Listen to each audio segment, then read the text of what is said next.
रात के 1 बजे स्नेहा अपने कमरे में अकेली पढ़ाई कर रही थी। घर में उसके माता पिता भी नहीं थे और बाहर हल्की बारिश हो रही थी।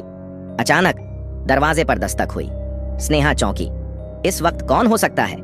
उसने डरते हुए दरवाजे के पास जाकर पूछा, कौन है? बाहर से कोई जवाब नहीं आया। वह वापस मुड़ी ही थी कि फिर दस्तक हुई, इस बार ज्यादा तेज। स्नेहा ने झांक कर दरवाजे की कीहोल से देखा, लेकिन बाहर कोई नहीं था। वह थोड़ी घबरा गई और दरवाजा लॉक कर दिया। कुछ मिनटों बाद खिड़की पर खटखटाने की आवाज आई। उसने खिड़की की ओर देखा और एक चेहरा नजर आया।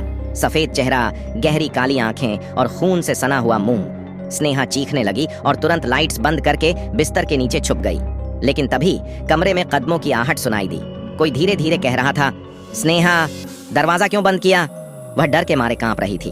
उसने नीचे से देखा तो कोई उसके बिस्तर के पास खड़ा था। तभी एक ठंडी सांस उसकी गर्दन के पास महसूस हुई। अगली सुबह जब उसके माता पिता घर लौटे तो दरवाजा खुला हुआ था।